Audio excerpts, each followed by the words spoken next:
अस्मद्गुरोर्भगवतौ सदैव सिन्धोः रामानुजस्य चरणौ शरणं प्रपद्ये। मातापिता युवतयस्तनया विभूतिः सर्वं यदेव नियमेन मदन्वयानाम् आद्यस्य न कुलपतेर्वकुलाभिरामम् श्रीमद्ददङ्ग्रीगणं प्रणमामि मूर्ध्ना भूतं सरस्य महदाहवय भट्टनाथ श्रीभक्तिसार कुलशेखर योगवाहम् भक्ताग्रेण परकालयतीन्द्रमिश्रान् श्रीमत्पराङ्कुशमुनिं प्रणतोऽस्मि नित्यम्।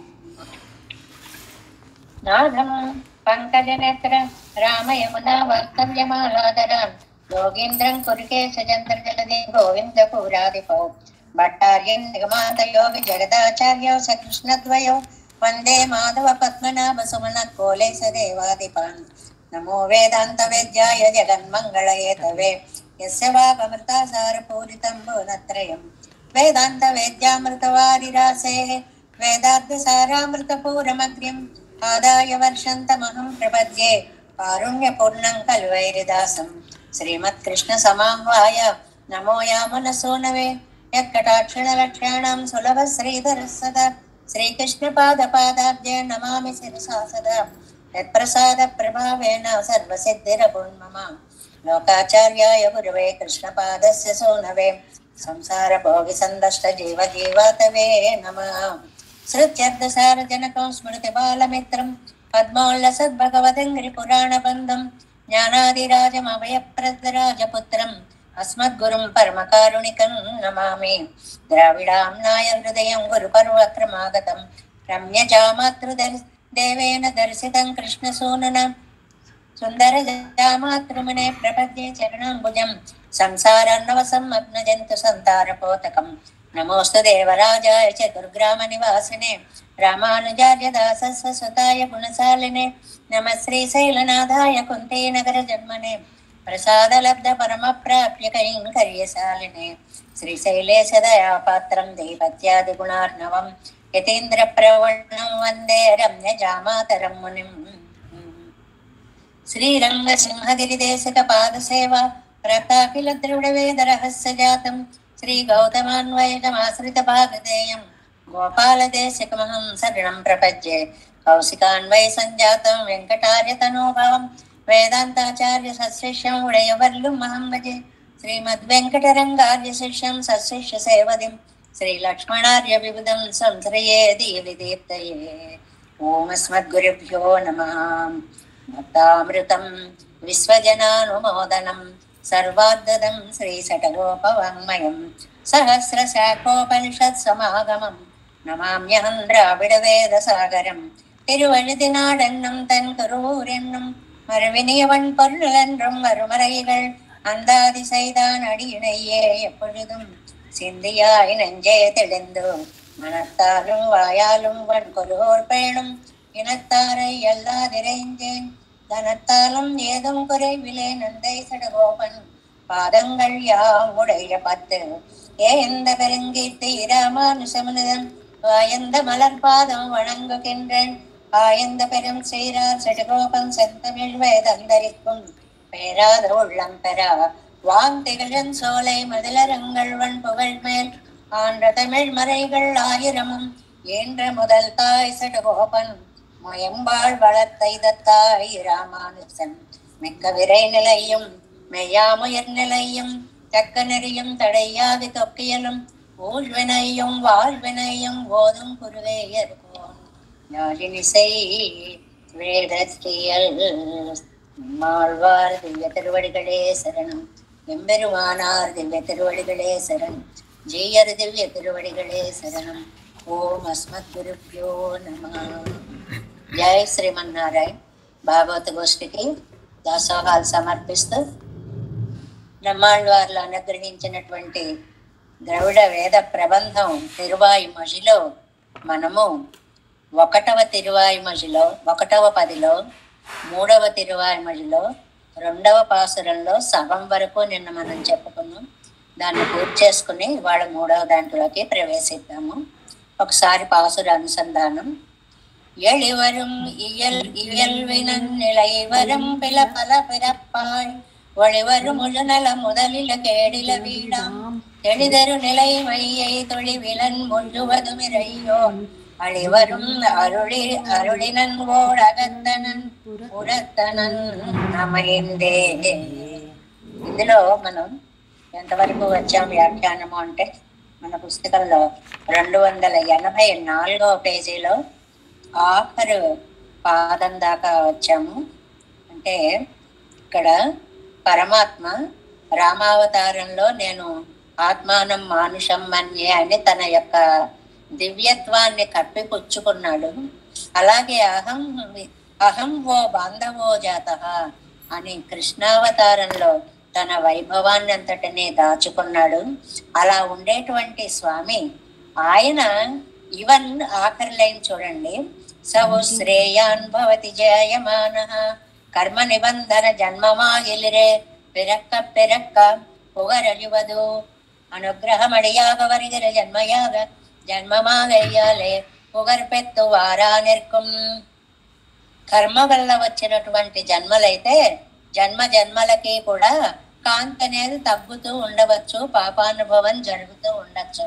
కానీ ఇది భగవంతుడి యొక్క అనుగ్రహం వల్ల ఆయన కావాలి అని వచ్చేటువంటి జన్మ కాబట్టి ఒక జన్మ కంటే, ఒక అవతారం కంటే ఇంకొక అవతారం చాలా ప్రకాశవంతంగా ఉంటుంది.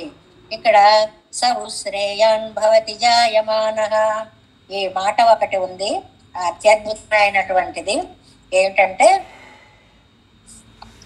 ఆ ఊ అనేటువంటిది, దీనికి కింద మీకు కింద లైన్ల పైన అడుగు నుంచి ఫస్ట్ లైన్ చూడండి.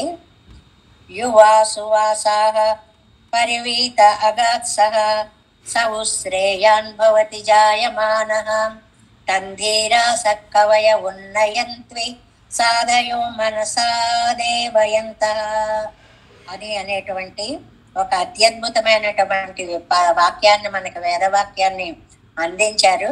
ఇందులో మనం అంతా చెప్పుకోపోయినా సవు శ్రేయాన్ భవతి జాయమాన, ఇక్కడ సహా ఊ అనే ఒక అక్షరం చూడండి, అది ఇక్కడ చక్కగా వ్యాఖ్యానం ఇచ్చారు మనకి.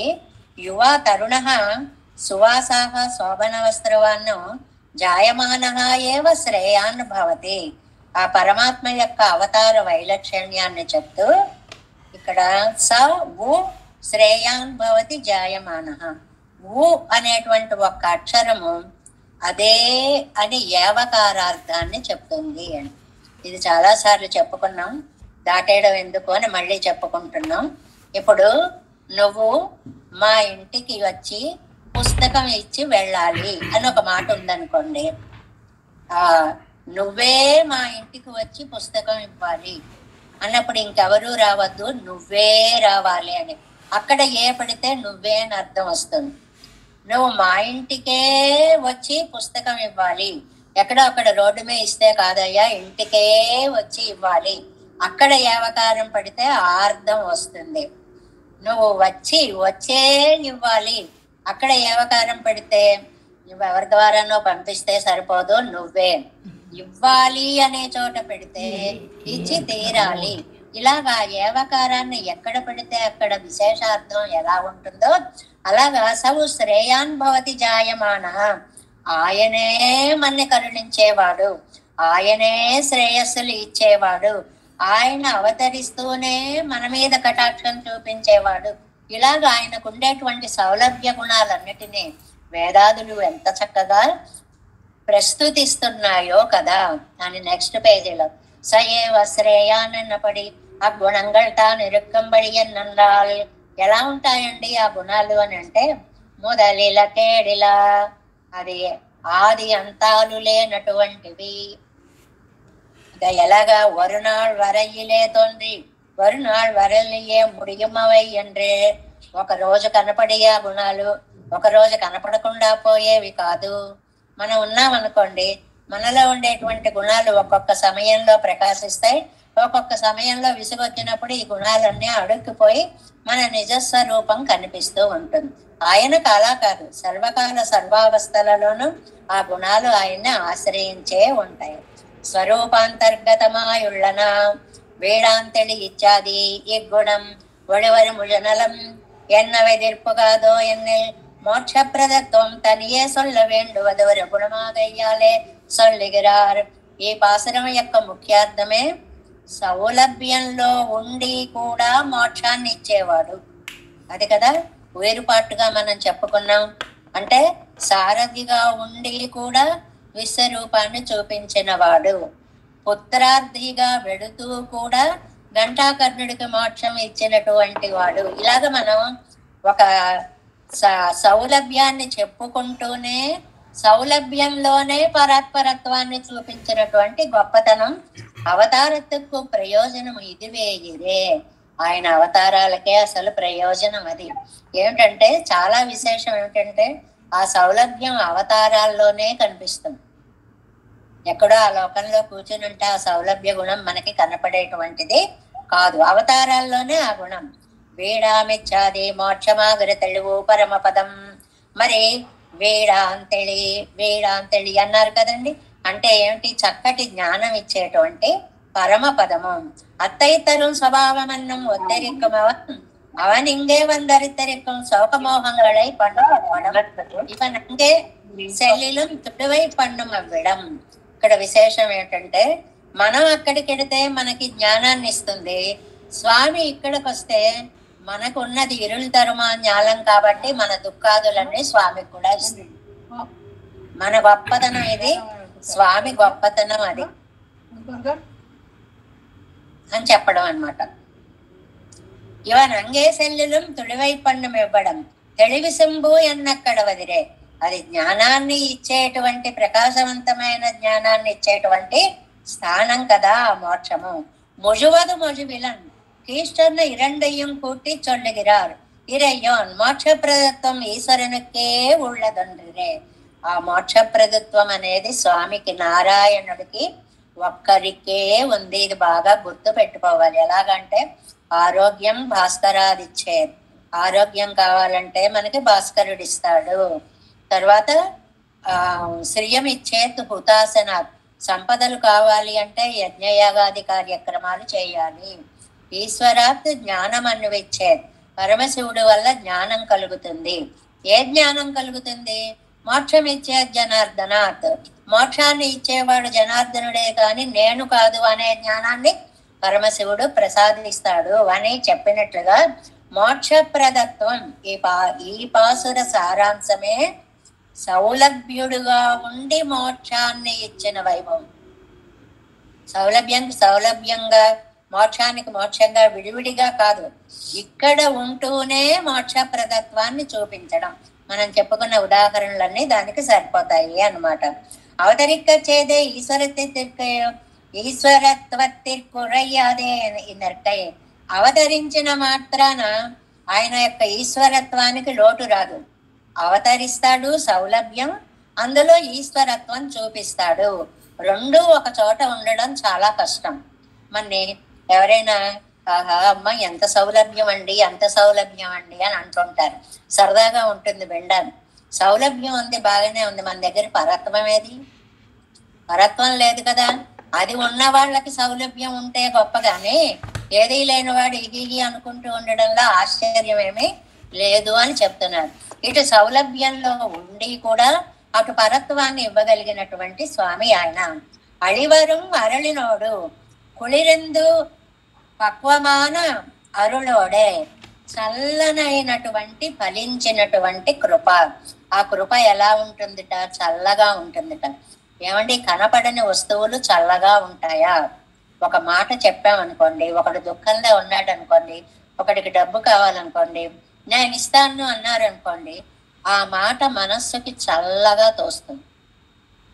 అది అనుభవైక వేద్యమైన గుణమే తప్ప పైకి ముట్టుకుంటే కనపడేటువంటి చల్లదనము కాదు. మనస్సుకు హాయిని కూర్చడాన్ని చల్లదనము అని అంటారు. నిర్హేతుకమానవరిలోనే ఆ దయా కటాక్షం ఏ హేతువు లేకుండా వచ్చేటువంటిది. అలాంటి వాళ్ళకి అగత్తనన్ అంటే దరిచేరడం. ఆశ్రితర్కు కజిత్తిలే ఓలై కట్టి దూదుపో ఎన్నలాంబడి ఇరుక్కుం. ఎంత దగ్గర వాడైపోతాడు అంటే మెడలో ఒక తాడు కట్టి దూదుపో దౌత్యం చేసిరా అని పాండవులు పంపిస్తే వెళ్ళిపోయేంత సౌలభ్యం. ఈ సౌలభ్యానికి ఈ మాటనే త్రూఅవుట్ వస్తుంది మనకి. ఏమిటది? మెడలో ఒక ఐడెంటిటీ కార్డ్ లాగా ఒక కార్డును కట్టి వెళ్ళు దౌత్యం చేసుకురా అంటే వెళ్ళిపోయేంత సౌలభ్యం. ఎవరండా వెళ్ళేవాడు? అఖిలాండ కోటి బ్రహ్మాండ నాయకుడైన పరమాత్మ. పరత్వాన్ని తగ్గించుకొని సౌలభ్యంలోకి వచ్చి సౌలభ్యంలో పరత్వాన్ని దర్శింపగలిగినటువంటి ఏకైక బ్రహ్మ పదార్థము శ్రీమన్నారాయణుడే. புறத்தனன் அனாசிரிதற்கு அந்நிலை தன்னிலே కిట్టవన్నాదపడ ఇరుక్కం. ఆశ్రయించని వాళ్ళకి అక్కడే ఉన్నా కూడా దరిదాపులకి వెళ్ళలేనంత దుర్లభుడుగా ఉంటాడు. ఆశ్రయణము అనేటువంటిది అమైందే ఇప్పటి శమైందు, అలా అమరిపోయి ఉంటాడు, అదే తన లక్షణమా అన్నట్లుగా ఉంటాడు. ఇరయ్యోన్ ఇంకా అన్వయం చెప్పేశారు చివరి మాటలు ఇవి. పాసురం అంతా ఏ అన్వయంలో ఏ ఆర్డర్ లో అర్థం చెప్పుకోవాలి. ఇరయ్యోన్ అడివరం అరళినోడు అగత్తనన్ పురత్తనాయ అమైందు முதலில கேடலவா மொழிவரும் முஜனலம் வேடான் தெளிதரு நிலை மையது முழுவதும் ஒழுவிலனாய் நிலைவரம் பல பிறப்பாய் எழுవరం ఇయల్వినన్ ఎన్నన్వయం. ఇందులో ఇయల్వు అనేటువంటిది మనం ముఖ్యమైనదని చెప్పుకున్నాం. ఇయల్వు అంటే ఏమని చెప్పుకున్నాము అంటే అది ఆయన స్వభావము. ఇక్కడ సౌలభ్యంగా ఉన్నాను కాబట్టి నాకు పరత్వం రాదు అనడు.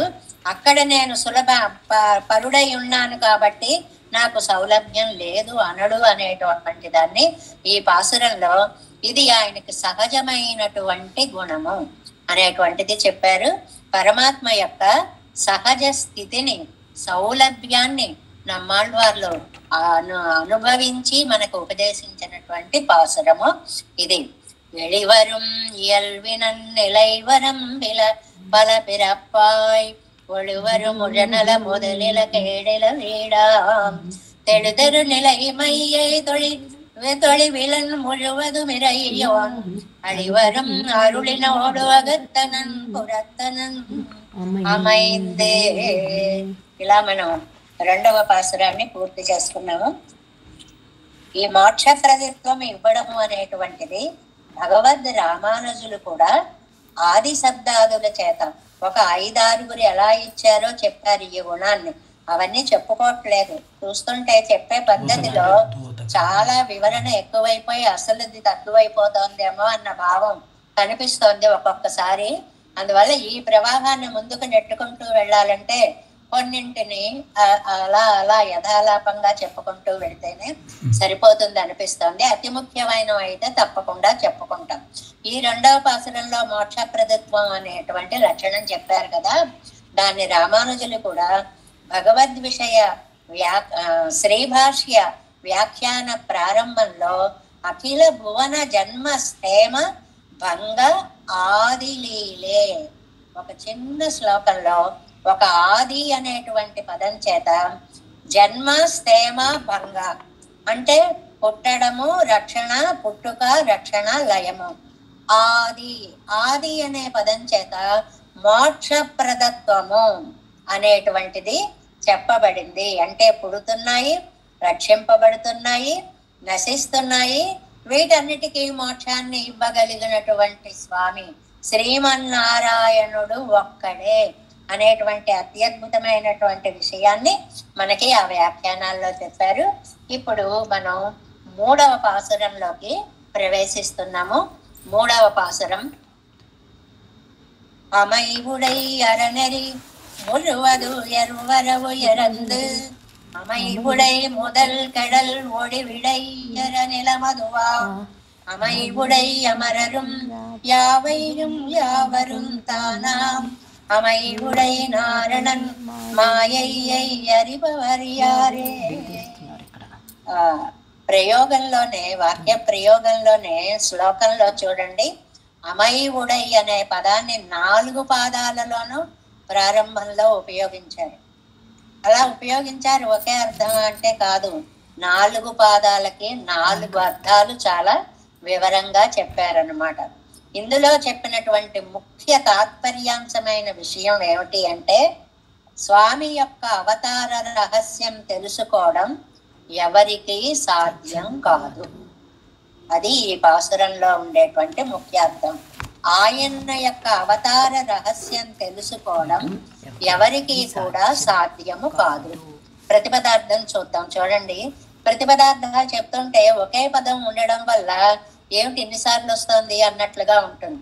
కానీ ప్రతిసారి ఆ పదం యొక్క అర్థం వేరనేది వ్యాఖ్యానంలో మనం చెప్పుకుందాం.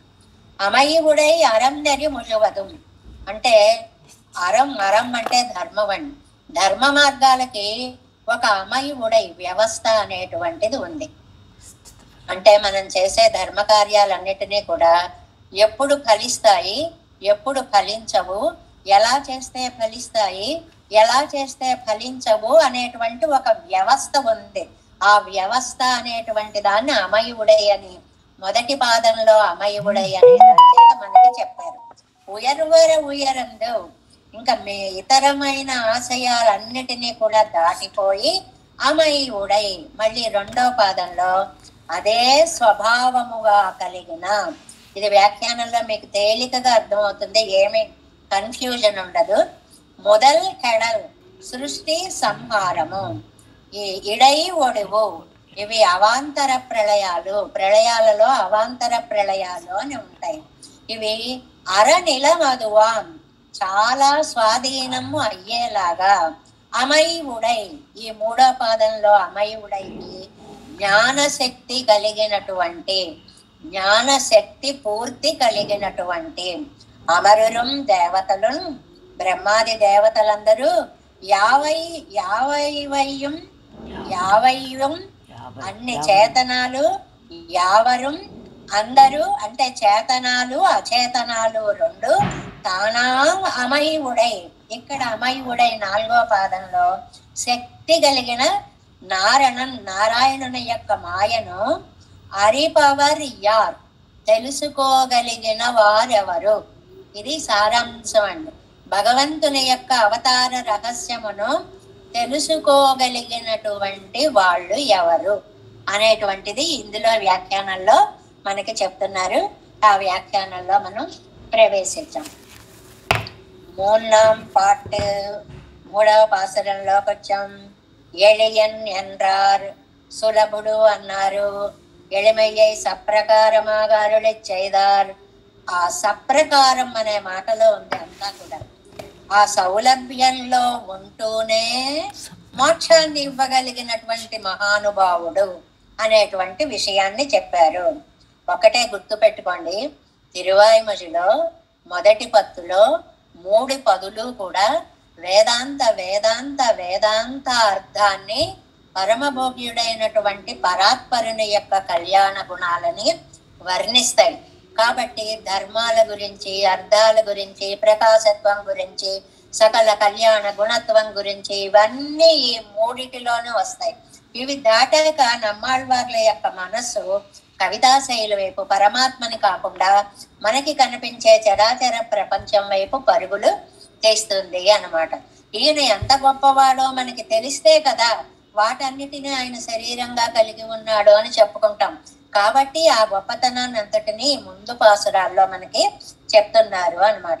ఇవనుడయ్య అవతార రహస్యం ఒరువర్కున్ నిలమల్లకిడీర్ ఎంగిరార్ ఇదే, ఎవ్వరూ తెలుసుకోలేనిది. స్వామి యొక్క అవతార రహస్యం ఎవ్వరూ తెలుసుకోలేనిది. పరమాత్మకు కూడా తెలియదు చివరికి, అది విశేషం. ఆయన గొప్పతనం ఆయనకు కూడా తెలియదు. ఏమండి, నిత్యసూరులకు తెలుసా? తెలియదు. పోనీ బ్రహ్మాది రుద్రాదులకు తెలుసా? తెలియదు. పోనీ ఆళ్వార్లకు తెలుసా? తెలుసో తెలీదో చెప్పడం మొదలెట్టేటప్పటికే గొల్లుమంటారు ఆళ్వార్లు. ఆయన స్వభావం అది కదండి. ఆ ఆనందానుభవంలో ఏం మాట్లాడుతున్నారో తెలియదు. కొంతమంది చూడండి, ఆనందంగా మాట్లాడాలని మొదలు పెట్టేటప్పటికి దుఃఖం వచ్చేసి మాట రాదు. అలాంటి స్థితిలో ఆళ్వార్లు ఉన్నారు.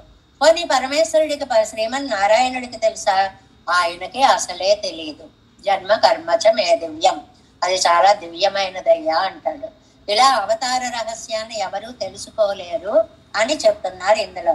అమై ఉడై అరణరీత్యాది ஒரு தர்மத்தை அனுஷ்டியா நிற்கச் செய்து இப்போதே பலம் பெறாது இயலுமொழியும் ఇడయిలేసుల విఘ్నంగళ్ వరిలం వరం.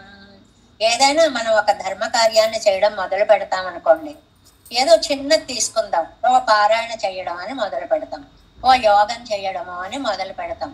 ఏదో మొదలు పెట్టేటప్పటికి ఇప్పుడే ఫలం పెరాదులీలం, ఇలా చేస్తూనే అలా ఫలాన్ని ఇచ్చేవండి అవి. ఒకసారి ఒకరోజు ఒక ఆసనం వేసి ఆహా నేను తగ్గిపోయాను అని చూసుకుంటే తగ్గరు. దానికి చెయ్యవలసినంత చేసిన తరువాత అది ఆ గుణాన్ని ఇస్తుంది. కృష్ణుడు దీన్ని చిన్న ఆట ద్వారా చెప్తాడని. ఏమిటి చిన్న చేష్ట అంటే, నన్న పాలు తాగితే జుట్టు వస్తుందిరా అందట వాళ్ళమ్మ. సరే పాల కప్పు తీసుకుని ఒక గుక్కెడు తాగి అమ్మ ఎంత జుట్టు వచ్చిందే అని ఇలా చూసుకుంటున్నా. అంటే కర్మలు చేసేటప్పుడు ఫలితాన్ని అంత వెంటనే ఆశించకండి అని చెప్పేటువంటిది అనమాట. మనం చేసేటువంటి కర్మలు అదృష్ట విశేషం చేత ఒక్కొక్కటి అద్భుతంగా ముగుస్తాయి. ఒక్కొక్క దాంట్లో కొన్ని విఘ్నాలు వస్తూ ఉంటాయి మొదలు పెట్టేటప్పటికి. అంగనంద్రియే అలా విఘ్నాలు రాకుండా పని పూర్తయిన వాళ్ళు ఎవరైనా ఉన్నారండి అంటే చక్రవర్తి. మన వ్యాఖ్యానాల్లో చక్రవర్తి అని ఎక్కడొచ్చినా దశరథ చక్రవర్తి అనమాట. నాలాహూతి పన్ని 4 రత్నத்தை எடுத்து கொண்டா போலே பலத்தோடே సంధిప్పిక కడవ ధర్మ మార్గనల్లా వత్తాలు. ఆయన ఏం అదృష్టవంతుడండి ఆ దశరథ మహారాజు. 4 ఆహుతులు వేశాడో లేదో 4 రత్నాలు లాంటి పిల్లలు పుట్టారు అని. దానికి మనకి హరికథలో వాటిల్లో చెప్తుంటారు, ఏదో ఇది తింటే గర్భం వస్తుందంటే తిని వచ్చిందా లేదా చూసుకుంది అని. అలాగ ఫలితాలు వెంటనే వచ్చేటువంటివి కావు అని చెప్పడం. ఎక్కడో అదృష్టవంతులకి దశరథ చక్రవర్తి పుత్రకామేష్టి చేశాడు. 4 రత్నాలు లాంటి ధర్మార్థ కామ మోక్ష ప్రతినిధులైనటువంటి అత్యద్భుతమైనటువంటి సంతానం వారికి లభించింది. ఉయర్నలముడయ్యవన్ ఎన్ను సర్వేశ్వరం గుణంగళ్ ఉయరందిరెక్కమా పోలే ఇదుకు ఇవనుకు అవ్వరువు ஒரு வருவெல்லை. Next page 288. ఎన్నుంబడి సమైందిరుక్కై. చేసేటువంటి కర్మలు అవి ఆ చేసేటువంటి ధర్మాన్ని బట్టి, చేసేటువంటి మనస్సుని బట్టి, చేయబడే విధానాన్ని బట్టి వాటి యొక్క ఫలాలను ఇస్తాయి. అది బ్రహ్మరుద్రాదులకైనా సరే, అది ఎవరైనా సరే ఇలా చేసి అలా ఫలితాన్ని ఆశించడం అనేటువంటిది మనకి అది చేయదగినటువంటిది కాదు. అందువల్ల కర్తవ్యం ప్రాణై కంటగతైరపి. మన కర్తవ్యాన్ని మనం చేస్తూనే ఉండాలి. నకర్తవ్యం ప్రాణై కంటగతైరపి. కూడదు అన్నదాన్ని మనం చెయ్యకుండానే ఉండాలి, మన ప్రాణాల మీదకి వచ్చినా సరే. అదే అమై ఉడై మొదల్ ఇత్యాది బ్రహ్మ జగత్ సృష్టి పండినాల్ సర్వేశ్వరనో ఎన్నం సంకెక్క వెండుంబడి ఇరుక్తాయి. ఇక్కడ నుంచి మనకు ఉదాహరణలు చెప్తున్నారండి. బ్రహ్మగారు సృష్టి చేస్తున్నారండి.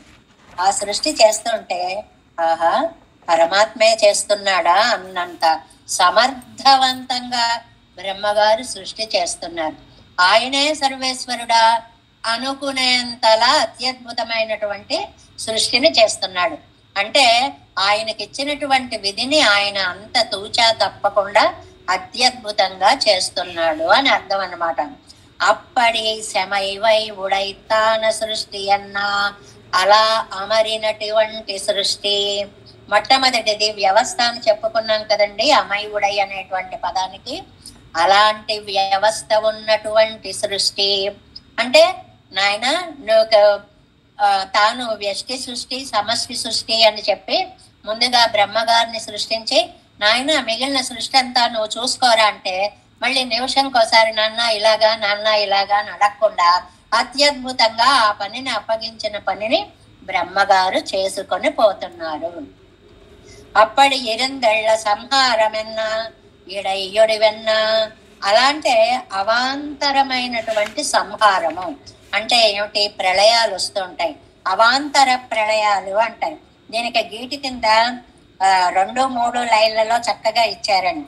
మహాప్రళయాంతరకాలీన సృష్టియం నిత్య సృష్టియం సొల్లికరదు కెడలను మహాసంహారమం నిత్య సంహారమం సొల్లిగరదు అవాంతర సంహారం ఎన్నమిది అవాంతర సృష్టికి ఉపలక్షణం. ఎంత చక్కగా చెప్పారు.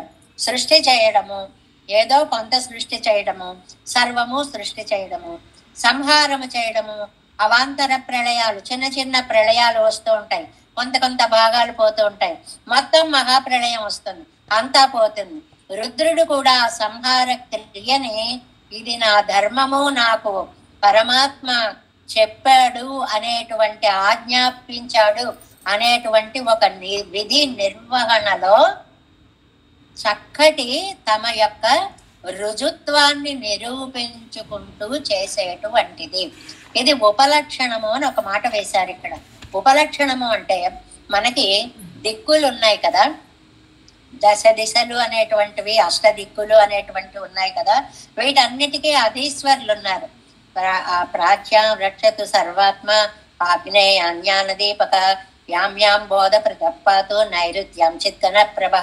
ఇలాగా తూర్ప, ఆగ్నేయమ, దక్షిణమ, నైరుత, ఈ దిక్కులన్నిటికీ కూడా వాటిని నిర్వహించడానికి అధికారాన్ని ఆయా దేవతలకి ఇచ్చి, విడిగా కూడా ఇదిగో వరుణదేవ నీకు వర్షాలకు సంబంధించినటువంటి ఒక ఉద్యోగాన్ని ఇస్తున్నాను, ఎప్పుడు వర్షించాలి, ఎప్పుడు ఏం చేయాలి.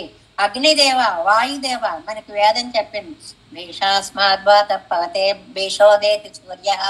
వాయుదేవుడు కూడా పెరుమాళ్ళ యొక్క ఆజ్ఞను అనుసరించి, అగ్నిదేవుడు కూడా పెరుమాళ్ళ యొక్క ఆజ్ఞను అనుసరించి ఎలా ఎలా విధి నిర్వహణలు చేస్తారో అలాంటి ధర్మ వ్యవస్థ కలిగిన వాడు. ఇంకా ఎంతో లోతైన అర్థాలు చాలా చాలా చెప్పారండి. మనం ఇంతవరకు అర్థం చేసుకోగలిగితే చాలు అనేటువంటిది అనమాట. అలాగే ఇడయిలే నడువే ఒడివు సంహారం అవంతర సంహారం ఎన్నపడి, సృష్టి ఎలాగైతే కొంచెం కొంచెంగా చేస్తూ పెడతాడో ఆయన, ఈ లయాలు కూడా కొంచెం కొంచెంగా అవాంతర అంటే మధ్య మధ్యలో వచ్చేటువంటి సంహారాలు. రుద్రుడు కూడా మనకి ప్రళయాలు వస్తాయండి. కొన్ని భాగాల్లో చూడండి, కొన్ని లక్షల మంది నీళ్లల్లో మునిగిపోయి అగ్ని ప్రమాదాల్లో, ఇవి అవాంతర ప్రళయాలు అంటారు. మహాప్రళయము అంటే మొత్తం భూమండలం అంతా నీళ్లలో మునిగిపోయేటువంటిది మహాప్రళయము. వీటన్నిటినీ కూడా భగవదాజ్ఞ చేత పరమేశ్వరుడు మొదలైన దేవతలు జాగ్రత్తగా చేస్తున్నారు. ఇవై అరనిలమదు మధువాం இவை தங்களுக்கு நிலையிட்டு கொடுத்த சர்வேஸ்வரனையும் மறுத்து கேள்வி கொண்ட வேண்டாதபடி மிகவும் విధేయమాంబడి సమైంద బ్రహ్మాదిగళం. చాలా చక్కటి మాట అండి. ఈ ధర్మాలను ఇచ్చినటువంటి పరమాత్మ వీళ్ళు ఎలా చేస్తున్నారో అని పునః మరుత్తు కేள்వి కొండ వేండాదపడి, మళ్ళీ ఎలా చేస్తున్నావు, జాగ్రత్తగా చేస్తున్నావా అని అడిగే అవసరము లేకుండా అంత పర్ఫెక్ట్ గా చేస్తున్నారు బ్రహ్మాదులందరూ కూడా. విధి నిర్వహణ అన్నమాట. విధేయమాంబడి సమైంద బ్రహ్మాదిగళం, విధేయులై ఉండేటువంటి బ్రహ్మగారు విష్ణు పురాణంలో వస్తుంది. 1000 సంవత్సరాలు తపస్సు చేసి ఆయన పరమాత్మ నుండి ఆ సృష్టి వ్యాపారాన్ని స్వీకరించాడు. పరమశివుడు తపస్సు చేసి సంహార క్రియను చేపట్టాడు అనేటువంటిది. కాబట్టి విధేయాంబడి సమైంద బ్రహ్మాదిగళం, విధేయులుగా ఉండేటువంటి బ్రహ్మ ఆది, ఆది అంటే రుద్రుడు గళం. యావయ్యం, యావయ్యం అంటే అచేతనాలు, యావరం చేతనాలు. తానాం అమయుడై నారణన్, ఇక్కడ అమయుడైన మళ్ళీ వచ్చింది చూడండి. சேதனாச்சேதனங்களெல்லாம் தான் என்கிற சொல்லுக்குள்ளே பிரகாரமாய் அன்வயிக்கும்படியான சமைவை உடையனாகையாலே నారాయణనన్ను తిరునామత్తై ఉడయ్యవనుడయ్యా. చాలా చక్కటి వ్యాఖ్యానం అండి. చేతనాల్ని అచేతనాల్ని కూడా తనలో ధరించి తాను వాటికి ఆధారమై ఉండడం వల్ల, శమైవై చక్కగా అమరి ఉండడం వల్ల నారాయణుడు అనేటువంటి నామానికి తగిన ఏకైక పరమ దేవతా ప్రకారము శ్రీమన్నారాయణుడు. అంత స్పష్టంగా చెప్పారు అన్నమాట. అంటే ఏమిటనమాట, చేతనాలన్నీ పరమాత్మకి శరీరంగా ఉన్నాయి. బ్రహ్మాదులందరూ ఉన్నారు. చేతనాలన్నీ ఆయనకి శరీరంగా ఉన్నాయి. మాయయ్యరిపవర్యారే ఆయన మాయను ఎవరు తెలుసుకోగలుగుతారు? ఇవనుడై అవతార రహస్యం ఒరువర్కు అరియ నిలమల్లయింగరార్. ఆయన యొక్క అవతార రహస్యం ఇతరులెవరు తెలుసుకొనలేరు.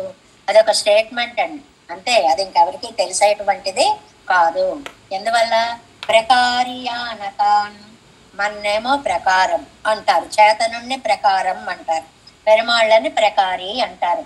ప్రకారియానతాన్ ప్రకారமான వస్తువులే ஒன்று என் மகன் என்னோ அபிமானிக்கும்படி வந்து பிறந்த இவ்வாச்சரியம் ஒருவர்க்கும் நிலமெல்ல என்கிறார். தானாமை அமை உடையினாரணன் ஒருவனை உனக்கு ஜீவனம் என்ன வேணும் என்னால் தன் புத்திராதிகளையும் கூட்டிக் கொண்டு எனக்கு கலனில் வேணும் ఎన్నా నిన్నా నిరే. అప్పటియే ఇవై ఎడంగలం.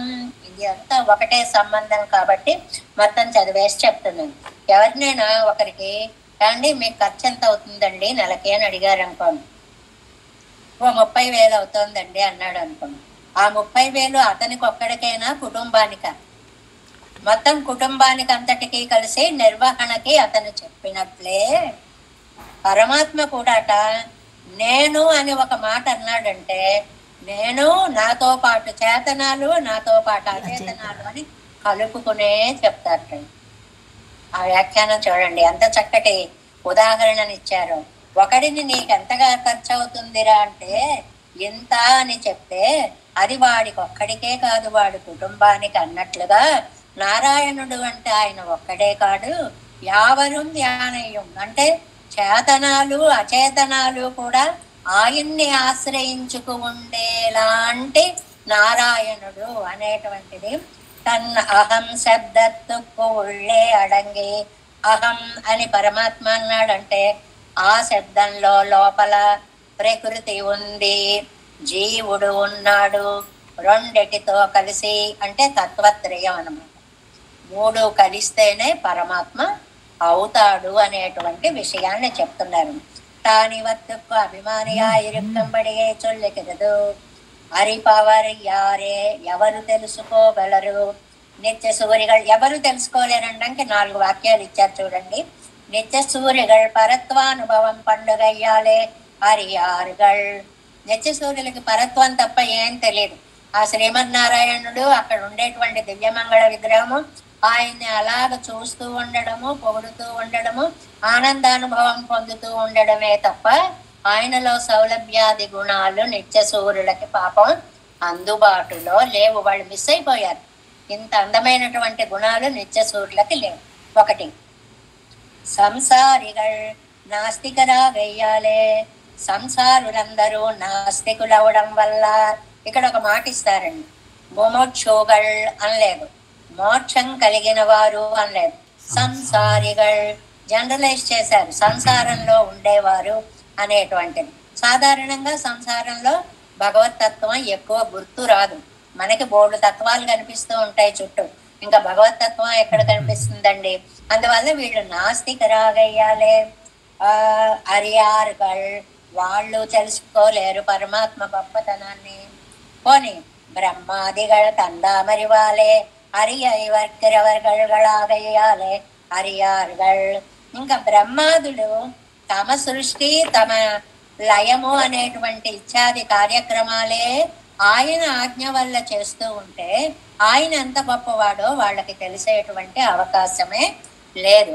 3 చెప్పారు. నిత్య సూర్యులను ప్రత్యేకంగా చెప్పారు, సంసారులను నిత్యంగా చెప్పారు, బ్రహ్మాదులను నిత్యంగా చెప్పారు. వీళ్ళెవరికి కూడా పరమాత్మ తత్వము అనేది తెలియదు. పోలండి మా ఆళ్వారు చెప్తారు అంటే ఏదమ్మా మయరువర మదినలం మరుళెప్పెత్తవర్గల్ మోహిత్తు కిడప్పరుగల్. ఇంకా ఈయనకేమో ఆ పరమాత్మ వల్ల అజ్ఞానం పోయి జ్ఞానోదయం అయింది కాబట్టి ఈయన ఏదైనా చెప్దామని మొదలు పెట్టేటప్పటికి ఆ జ్ఞానం వల్ల ఆ పరాత్పరత్వం అంతా కనపడి అయ్యి బాబాయ్ నేనెక్కడ చెప్పగలనని ఆయన అసలు చెప్పలేదు. చివరికి ఎవరూ చెప్పలేకపోతున్నారు. స్వత సర్వజ్ఞనానతాను. ఏమండి ఆయన చాలా సర్వజ్ఞుడు కదా, ఆయన చెప్తాడా? పోని ஜன்ம கர்மஜமே திவ்யம் என்னுமாகையாலே ஒருவர்க்கும் నిలమల్లయంగరార్.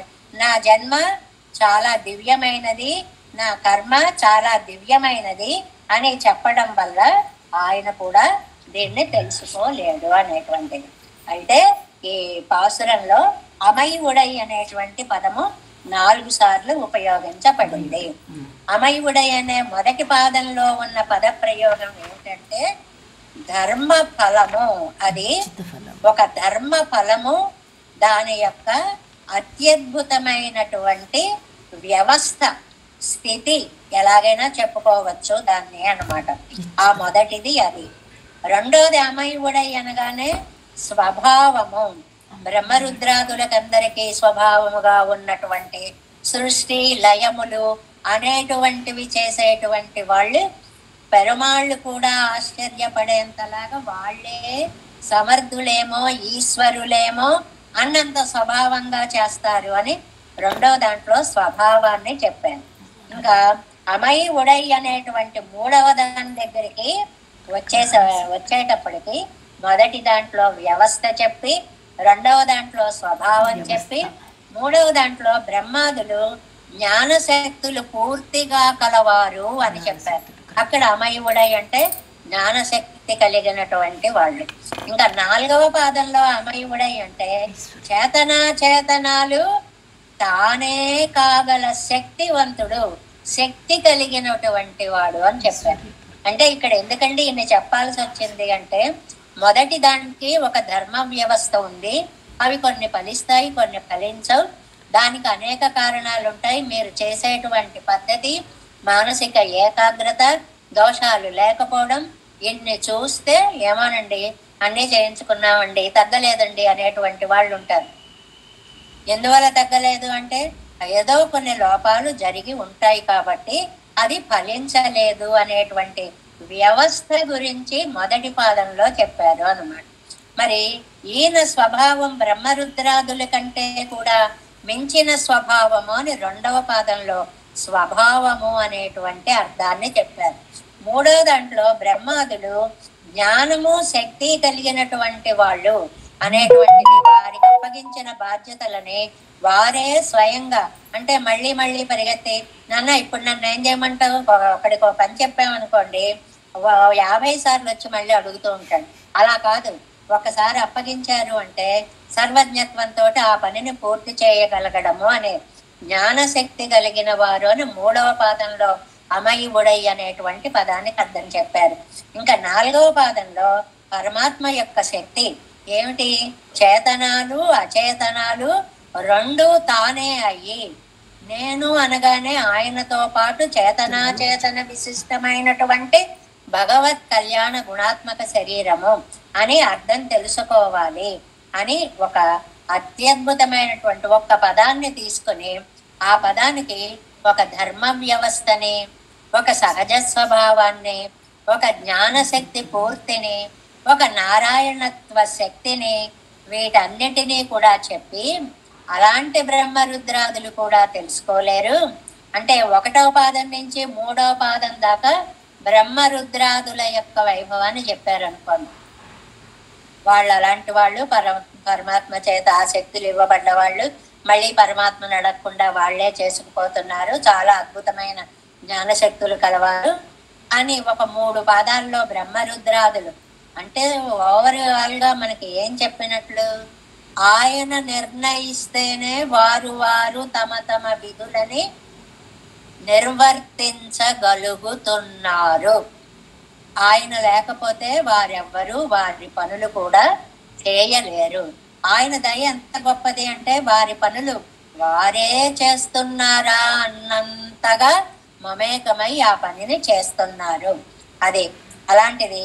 ఆ తర్వాత స్వామి దేహంలో చేతనాలు అచేతనాలు అనేటువంటి ఉన్నాయని యావరం అనేటువంటి పదాల చేత పరమాత్మ చేతన విశిష్టుడు అనేటువంటివి ఇవన్నీ కలిసి ఆయన శరీరంలో ఒక ఒదిగిపోయి ఉన్నాయి అనేటువంటి అర్థాన్ని ఇక్కడ చెప్పారు.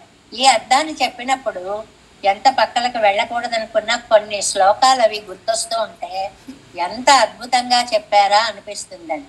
వరదరాజస్తవం అని రాశారు కదా మనకి కూరత్తాళ్వాను.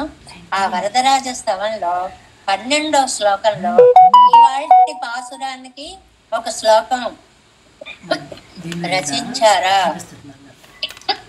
అన్నంత అద్భుతంగా ఉన్నటువంటి శ్లోకం ఒకటి ఉందండి.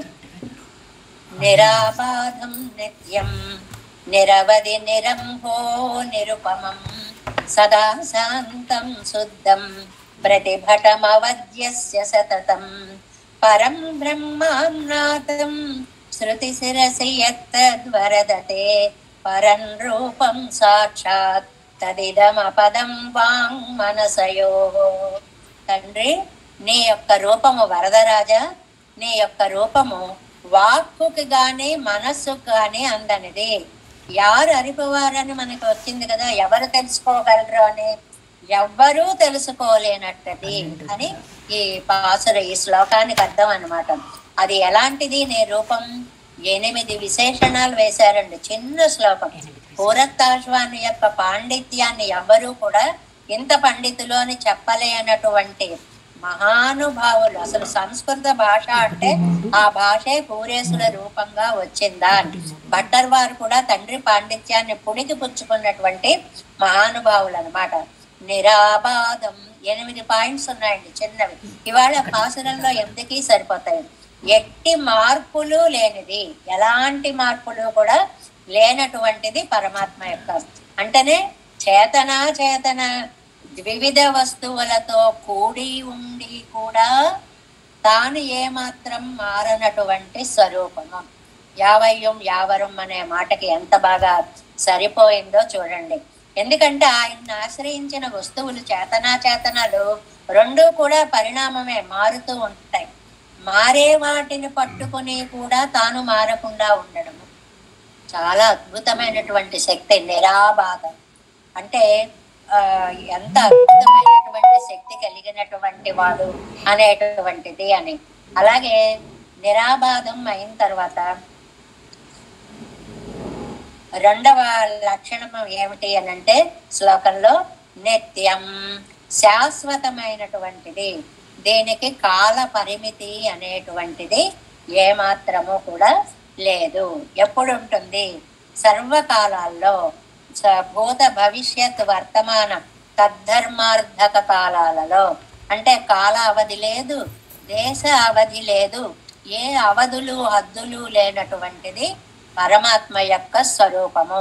దాన్నే మనకి పాసురంలో అమయుడై అన్నిటినీ తనలో నింపుకోగల శక్తి సామర్థ్యములు కలిగిన వాడు అని చెప్పడం. మూడవది నిరవధి, పరిమితి లేదు అని చెప్పుకున్నాం కదా. పరిమితి అంటే ఇక్కడ ఉంటుంది, ఇక్కడ ఉండదు అని. సర్వదేశ వ్యాప్తి అనేటువంటిది పరమాత్మ తత్వానికి ఉంది. నిరుపమం నాలుగవది, ఉపమానము అనేటువంటిది లేనిది. నీలాంటి వాడు అప్పుడు లేడు. నత్వత్ సమః అస్తి అభ్యధిక కుతోన్యః, నీతో సమానుడే లేడు అంటే ఇంకా గొప్పవాడు ఎక్కడ ఉంటాడండి. కాబట్టి అది ఉపమం, ఉపమానం అనేటువంటిది పోల్చడానికి ఎవరూ లేదు. నిరంహ అంహస్, అంహస్ అంటే కర్మ సంబంధం, పాపాది పుణ్య పాపాదులు. అది లేకపోవడం వల్ల అవి అంటకుండా ఉండేవాడు. మన పాసురంలో అదే కదా, చేతన విశిష్టమైనటువంటి వాడై ఉన్నప్పటికీ కూడా తనలో ఏ మార్పు లేనటువంటి వాడు. సదా శాంతం, ఎప్పుడూ శాంత స్వరూపుడే. కసురుతూ ఇలా ఉన్నారనుకోండి, మనకి వాళ్ళ దగ్గరికి వెళ్ళడానికి మనస్సు కష్టపడుతుంది. అబ్బా వద్దండి, ఎప్పుడు వెళ్ళినా విసుక్కుంటారండి, తీసి పడేసినట్టు ఉంటారండి, అలా ఉంటారండి, ఇలా ఉంటారు. అలా ఉండడు, సదా శాంతం. భక్తులకి ఎప్పుడూ కూడా, మనకి విష్ణు సహస్రనామంలో ఒక నామం వస్తుందండి, నారసింహవపుః శ్రీమాన్. ఆ రెండు అర్థాలు చెప్తారు. నారసింహవపుః, శరీరం చూస్తే ఏమో నరసింహస్వామి, శ్రీమదకలంక పరిపూర్ణ సచికోటి శ్రీధర మనోహర సటాపటల కాంత అంటారు. ఎల్ల జూలు ఒకసారి విరజిమ్మినట్లుగా వస్తాయి. భయమైందండి. శ్రీమాన్, అందగాడు పక్కనే ఉంటుంది ఆ నామం. అంటే ఏది కావస్తే దానిని ఎప్పుడు కావస్తే అప్పుడు ఎలా పడితే అలా ప్రదర్శించి తిరిగి సంయమనం చేసుకోగలిగినటువంటి శాంత స్వరూపుడు. అది శుద్ధం. కేవలం సత్వగుణం కలిగినటువంటి వాడు. రజస్తమస్సులు ఏమాత్రము దరిదాపులకు కూడా రానటువంటి వాడు. అదే కదా మనకి యామనాచార్యుల వారు కూడా కశ్రీ శ్రియ పరమ సత్వ సమాశ్రయక్క, సత్వగుణం ఎక్కువగా ఉన్నటువంటి వాడు ఎవరు అనే చోట ఈ అర్థాన్నే చెప్తారు. తర్వాత 8వది సతతం అవధ్యస్య ప్రతిభటం, ప్రకృతిలో ఉండే దుర్గుణాలు ఏవీ లేనటువంటి కళ్యాణ గుణాత్మకం. నిఖిలహేయ ప్రత్యనేక కళ్యాణైకతానుడు అంటే 8 విశేషణాలు వేసి, నాయన ఇది నీ యొక్క అత్యద్భుతమైనటువంటి దివ్య స్వరూపము, ఇది ఎవరికి వాక్కులకి అందదు, మనస్సుకి అందదు అని ఒక మాట అన్నారు. అది మన పాసురంలో ఏమన్నారండి? ఎవరు అరిపవరి యారే, తెలుసుకోగలిగినటువంటి వాళ్ళు. నిత్యసూరులకి తెలియదుట, బ్రహ్మాదులకి తెలియదుట, సంసారులకి తెలియదుట, నమ్మాళ్ళవారిని చెప్పలేకపోతున్నారట, ఇంకా భగవంతుడికి తెలియదట. అంటే ఇన్ని రకాలుగా అందులో ఉండేటువంటి అత్యద్భుతమైనటువంటి విషయాన్ని మనకి చెప్పడము అనేటువంటిది ఈ పాసురంలో ఉన్న విశేషం ఏమిటంటే, ఒక్కసారి చెప్తున్నాం. అవతార రహస్యం తెలుసుకోవడం ఎవరికి సాధ్యమయ్యేటువంటి విషయము కాదు. ఇందులో ముందు 2 పాదాలు 2.5 పాదాలు దాకా కూడా బ్రహ్మ రుద్రాదుల గురించి చెప్పారు. ఎందుకంటే వాళ్ళు ఆయా స్థానాలను ఎలా సంపాదించుకున్నారు అంటే, మహా తపస్సు చేసి మనకి తెలిసిన భాషలో బ్రహ్మగారికి సృష్టించే ఉద్యోగము, ఈశ్వరుడికి లయించే ఉద్యోగము 2 కూడా ఇస్తే వాటిని ప్రకారాలుగా చేసుకుని వారు మళ్ళీ నారాయణుణ్ణి ఏమాత్రము కూడా వేధించకుండా ఇది వారే చేస్తున్నారా అన్నంత పవిత్రంగా చేస్తున్నారు అనేటువంటి దాన్ని ఇచ్చారనమాట. అయితే యజ్ఞాలు చేసినప్పుడు అవి కొన్నిసార్లు ఫలాన్ని ఇస్తాయి, కొన్నిసార్లు ఫలం ఇవ్వవు. దానికి కారణం ఏంటంటే చేసేటువంటి ప్రక్రియలో ఉండేటువంటి ధర్మ వ్యవస్థ అని అమయి ఉడై ధర్మ వ్యవస్థ అలా ఉంటుంది. ఎక్కడో దశరథ మహారాజు లాంటి వారికి ఒక 4 ఆహుతులు వేయగానే, అంటే యజ్ఞం చేయగానే 4 రత్నాలు లాంటి కుమారులు కలిగారు. అంటే ధర్మ వ్యవస్థ అది ఉంటే తప్ప మనం ఫలాన్ని పొందలేము అనేది మొదటి అమయి ఉడై అనేటువంటి దాంట్లో చెప్పారు. అంతేకాదు జ్ఞానశక్తి కలిగినటువంటి దేవతలు అనేటువంటిది, దేవతలకు ఉండేటువంటి శక్తిని గురించి వాళ్ళే చేస్తున్నారా అన్నట్లుగా ఉందని వారి గురించి బాగా అమరి ఉన్నటువంటి శక్తి అని ఒకదానికి చెప్పి, బ్రహ్మరుద్రాదులకి ఇచ్చినటువంటి ఈ సృష్టి సంహారం ఇవన్నీ కూడా సర్వేశ్వరుడే చేస్తున్నాడా అన్నంతగా చేస్తున్నారు.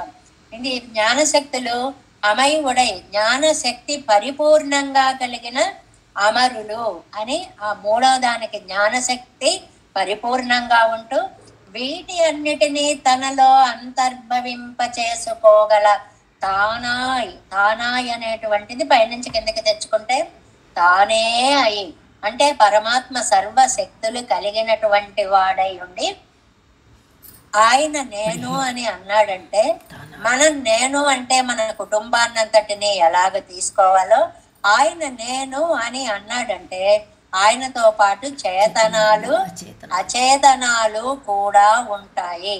అందువల్లే ఆయనకి నారాయణ పద్మం ఆయనకు ఒక్క చోటే సార్థకం అవుతుంది. ఈ గ్రామర్ పాయింట్ లో అవన్నీ చెప్పుకోం, కానీ ఇప్పుడు ఈ నారాయణ పదానికి కూడా అందరినీ అర్థం చెప్పేద్దామని ప్రయత్నించేటండి. కానీ ఆ గ్రామటికల్ గా చూస్తే అణ అనేటువంటిది ఎక్కడొస్తుంది అనే ఓ గ్రామర్ పాయింట్ వల్ల ఇది నారాయణుడికే సంబంధించింది తప్ప మిగిలిన వారి విషయంలో అణ రాదు. నారా అయన అని కదండి శబ్దం. అసలు అయన శబ్దంలో నాకి నా రావాలంటే నారాయణుడని చెప్పిన చోటే వస్తుంది. ఇతర దేవతలను చెప్తే రాదు అని ప్రత్యేకంగా సూత్రాలు ఉండడం వల్ల ఆ పరాత్పరత్వాన్ని, శ్రీమన్నారాయణత్వాన్ని, చేతనాచేతనములను తనలో ఇమిడ్చుకున్నటువంటి అత్యద్భుతమైనటువంటి శక్తిని చెప్తూ మాయై అరిపవరి యారే, ఇలాంటి మాయను గురించి ఎవరు తెలుసుకోగలరు? ఎవరు తెలుసుకోలేరు. ముఖ్యంగా పోని నిత్యసూరులండి, వాళ్ళకి పరత్వం తప్ప ఏమీ తెలియదు. పోనీ సంసారులండి, అబ్బో వాళ్ళు నాస్తికులండి, వాళ్ళలో కొంతమంది ముముక్షువులు ఉంటారు, వాళ్ళు ప్రయత్నం చేస్తూ ఉంటారు తప్ప వారికి కూడా వాచామ గోచరము అయినటువంటిది. పోనీ మయర్వరమదిలలం అరుళినందని భగవంతుడి కటాక్షం చేతే నమ్మాళ్ళు వార్లకి స్పృహ వచ్చింది కదా, అందువల్ల ఆయన చెప్పగలరా? ఆయన చెప్పగలరేమో గాని చెప్దామని మొదలు పెట్టేటప్పటికి ఆనందానుభవం వచ్చేసి ఆయన కూడా చెప్పలేకపోతున్నారు. ఒక మోహ స్థితిని పొందుతున్నారు. పోనీ పరమాత్మ చెప్పగలడాండి అంటే జన్మ కర్మచ మే దివ్యం ఏమయ్యో వేత్తి తత్వతః త్యక్వా దేహం పునర్జన్మనైతి మామేతి సోర్జున. అలా చదవాలి. ఆ నైతి అనేది యువతల దాంట్లో కలుపుకోవాలి. త్యక్వా దేహం పునర్జన్మనైతి, ఈ శరీరాన్ని వదిలిపెట్టి మళ్ళీ జన్మని పొందడు. మామేతి సోర్జున, నైతి మామేతి సోర్జున అని చదవట. అర్థవంతంగా చదివేవాళ్ళు పునర్జన్మనైతి మామేతి సోర్జున అని చదవాలి. అని అంటే అర్థం ఏమిటనమాట? పరమాత్మ యొక్క జన్మ గాని కర్మ గాని దివ్యమైనవి. ఈ పాసురంలోనే మనకి తెలిసాయి. ఎంత దివ్యమైనవి అంటే బ్రహ్మరుద్రాదులకి కూడా వారి వారి యొక్క విధి నిర్వహణని అప్పగించగలిగినంత దివ్యాత్మమైనటువంటివి. ఆ అప్పగించడంలో వారెంత బాగా చేస్తున్నారంటే మళ్ళీ మళ్ళీ పెరుమాళ దగ్గరకు వచ్చి ఇలాగా అని బాధించకుండా ఆ పనులకు వారే అధికారులా అన్నంత అద్భుతంగా బ్రహ్మరుద్రాదులు దాన్ని నిర్వర్తిస్తున్నారు. ఇలాంటి చేతనాచేతనములు తన దేహముగా గల పరమాత్మ యొక్క తత్వాన్ని అంటే నారాయణత్వాన్ని, నారాయణుడు అంటే చేతనములు అచేతనములు. అక్కడ మళ్ళీ గ్రామర్ చాలా సార్లు చెప్పుకున్నాం. బహువ్రీహి సమాసమా తత్పురుష సమాసమా నారాయణం యశ సహ నారాయణామయనం అని 2 సమాసాలు గ్రామటికల్ పాయింట్స్ ఉంటాయి. అందులో బహువ్రీహి సమాసం అంటే సౌలభ్యానికి పరాకాష్ట అని అర్థం. తత్పురుష సమాసము అని అంటే పరత్వానికి చాలా గొప్పది అనేటువంటి అర్థము. ఈ రెండిటిని తనలో కలిగినటువంటి చేతన విశిష్టుడైనటువంటి ప్రకారి, ప్రకారం అంటే మనము, ఆయన పేరు ప్రకారి, మనందరినీ తనలో కలిగి ఉన్నటువంటి ఆ శ్రీమన్నారాయణ తత్వాన్ని మాయయే, మాయ ఎక్కడ వస్తుందండి? అవతారంలో వస్తుంది, ఈ లోకంలోకి వచ్చాక వస్తుంది. మాయా స్వరూపము అనేటువంటిది ఆశ్చర్య గుణ ప్రదర్శనము అని పేరు మాయకి. ఇతర సిద్ధాంతాల్లో మాయ అంటే ఉన్నది మాయమైపోవడము అని అర్థం. కానీ మనకి సిద్ధాంతంలో మాయ అని అంటే ఆశ్చర్య గుణ ప్రదత్వము. ఎందుకంటే అంతవాడు ఇంతవాడుగా రావడం, ఇంత చిన్నగా ఉండి అంతంత పెద్ద పనులు చేయడం. కాబట్టి మాయ అంటే అంత ఆశ్చర్య గుణాన్వితమైనటువంటి ఆ చేష్టలని మీరందరూ కాదర్రా వెర్రి వాళ్ళలారా జన్మ కర్మచ్చ మే దివ్యం, నేను కూడా దాన్ని తెలుసుకోలేను, దానికి హద్దెక్కడో ఎలా చేస్తాను అన్న విషయం నాకు కూడా తెలియదు అనేటువంటి విషయాన్ని పరమాత్మ ఇక్కడ తన భగవద్ అవతార రహస్యాన్ని నమ్మాళ్వార్లు ఈ 3వ పాసురం ద్వారా 4 పాదాల్లోనూ కూడా చక్కగా అమై ఉడై అనేటువంటి ఒక అందమైనటువంటి పదాన్ని ప్రయోగిస్తూ, నాయనలారా అమై ఉడై అంటే ఒక వ్యవస్థ అని మొదటి పాదంలో అర్థం చెప్పుకోండి, స్వభావము అని 2లో చెప్పుకోండి, జ్ఞానశక్తి పరిపూర్తి గలవాడు అని 3లో చెప్పుకోండి, నేనే ఆ శక్తి కలిగిన వాడని నారాయణుడు అని 4వ పాదంలో చెప్పుకోండి అని అత్యద్భుతమైనటువంటి పద ప్రయోగాలని నమ్మాళ్వార్లు ఈ పాసురంలో మనకు అనుగ్రహించారు.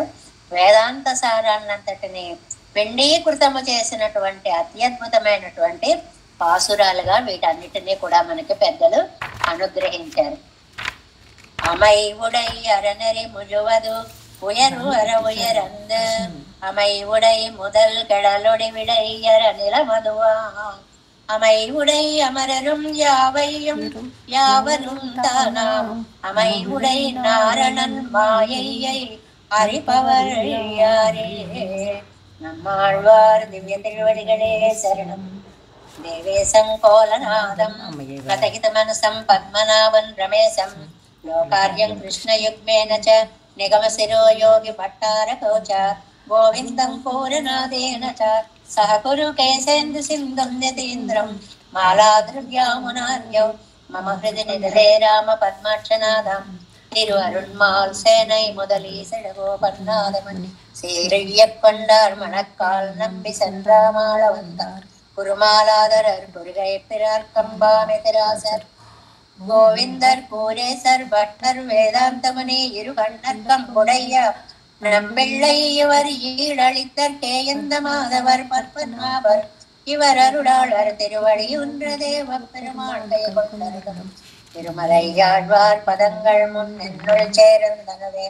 நமோஸ்து தேவராஜாய சதுர்கிராம நிவாசினே ராமானுஜாய தாசஸ்ய சுதாய குணசாலினே நம ஸ்ரீசைலநாதாய குந்தி நகர ஜன்மனே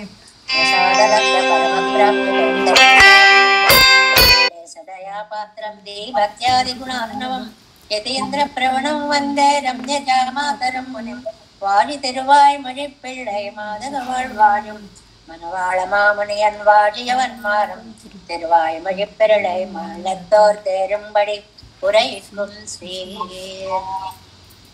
श्रीरंग सिंहगिरि देशिक पाद सेवा प्राप्ता किल त्रिवृ वेद रहस्य जातम श्री गौतमन्वयजमाश्रित भागधेयं गोपाल देशिकमहं शरणं प्रपद्ये कौशिकान्वय संजातं वेंकटार्य तनोभवं वेदान्ताचार्य शिष्यं गुणैवर्णमां भजे श्रीमद्वेंकटरंगार्य शिष्यं ससिद्ध सेवति श्रीलक्ष्मणार्य विबुधं संश्रये ओम अस्मद्गुरुभ्यो नमः। जय श्रीमन्नारायण।